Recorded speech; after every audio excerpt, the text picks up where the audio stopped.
มาแล้วครับนอน สวัสดีค่ะพ่องอพ่อคือแบงเลย เต้นใส่ ข้างหลังอ่ะ แม่กูนอนมึงหนึ่ง หัวโลนไปเลยอ่ะ ไปอาบน้ำอยู่เนี่ยจะอาบสาดปะ ห้องน้ำบ่ผ่าน ปฏิซักคุณห้องน้ำ แค่นี้มันเป็นแบบ เด็ดๆให้นึงกินกาแฟป่ะผมขุดจิ้งไม่เชื่อ ไม่เคยกิน เดี๋ยวจะคลิปเรามากนี่มาจะไล่มาเลยนะเงี้ยไปเรื่อย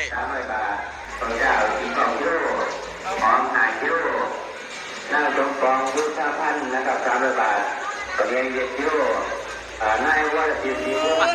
ก็คืนหอที่ข่อยเลยเนาะโหดเนาะปากโกเนาะ นั่งกองวิสานั่งต้องแดงทิวโม่ มองทางข้างดูไม่ได้เลย ใช่ พ่อ โอ้ยผักก็เบารู้หลาย ไม่ปาดเลยพ่อเล ก็ ย ไข่กูมึงอยู่ดอก ตรงไหน มาห่มนี่ขอเสียเลยบ่ บ่ได้ ทั้งเนาทั้งเขียวทั้งเอียงเวีย เที่ย น วมั่วย ายเอาไปซักเลยย่าพวกเนี้ย แต่ก็ได้ที่ไม่ใช่ต้องมีก็ขอตัวจาก200 บาทก็ได้กินนมตอนนี้6 กิโลแล้วกันพร้อมอีก10 กิโล ตาคือเสียอันเบิ้ลบอกหนู ผมไปแล้วเนาะ คือครับ ม้วนม้วน มวนรู้ผมมวนเซ็ตกูเห็นพวกเจ้าพากันไห้สนามกันไป เอาก็ม้วนแบบไห้ไหมซึ้ง เบิ้ลแบบไผ่เขา มวนแบบไห้เลยแม่งจังเลย บ่ผ่าน พี่น้องมูลที่ ผมพาตัวเหี่ยวมาสั่นเทั้งเหี่ยวเทั้งอีหยัง ก็ไปเที่ยวจนแห้งมันแบบแห้งเลยเดียว มันออกมาแล้วบ่ไปลืมด่ามัน กิโลนะครับ อย่าไปด่าอีไหมก่อนลืมด่ามันลืมด่ามัน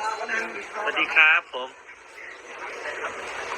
มูลที่เก้านะครับครอบครัวเขานั่งสังคมทิวโม่นะครับบริจาคเสียง200 บาทนะครับนายอุดมวงศ์การชดีบริจาคเสียง500 บาทเขาจ่าย28 กิโลหอม10 กิโลท่านตจดีโชหอมหมุกนะครับบริจาค1,000 บาทนะครับช่วยพี่น้องท่านมู กูลืมด่ามึง เมื่อนี่โตตั้งโตตี อยาก ผู้ใดบอกให้เอาพิซซ่ามากินที่ห้องกูผู้ใด พี่โกวิด บอผู้ใดสื่อ คอย นั่นแหละตัวเหลืองก็คือมึงต้องรับผิดชอบ แล้วแต่ก็แมวไม่อยู่หนูล่าเริง เราเป็นเขาคิดมีการบอกว่าหาเพราะการหูเด้อเนี่ยเขาลงคลิปประสานปากใส อะไร สกปรกคือหนามเนาะ อะไร ก็พ่อไม่อยู่แล้วไง อุ้ยตุ๊กตานี่คงจะ เอาไปฟังให้แล้ว ไม่สมควรพูด พวกเนี้ยตุ๊กตานี่จักปีละ ต้องเต้ดูหน่อยพ่อหันมาศาสตร์ไรล่ะ ตุ๊กตานี่14 ปีแล้วเนี่ยใช่ป่ะมึงเนี่ย บัว เนื้อจับเบิ้งนะ บัว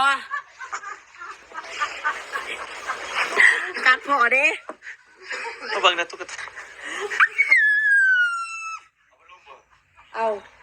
มันบ่มีปากบ่มีไฟ จะเอายังไงพ่อจะเอายังไง เอามายืมก่อนจะไปเผาถิ่มนี่เนี่ยสีเหมือนกันเลยเนี่ยย่าเนี่ยเอาย่าไปเอานี่มาเนี่ยป้ามาถูกพื้นเหมือนกันเลยไม่ถูกพื้นยังขาวกันเลย งานนี่กันโอ้ยจะเอามาเห็นยังไงเขาบอกยังจะเอา เหมือนกัน คือกันครับ เดี๋ยวคันยากกันเป็นว่าหัวเขาดูหัวเขาแบบเขาบอกยังจะเอามาเหรอบ่พิจารณาบ่คิดอีหยังเนาะ ขึ้นนะ พ่ออย่ากลัวอย่า ไปอาบน้ำแล้ว ห้องน้ำสะอาดมาก ไหน ไม่รู้ สะอาดด้วย เอา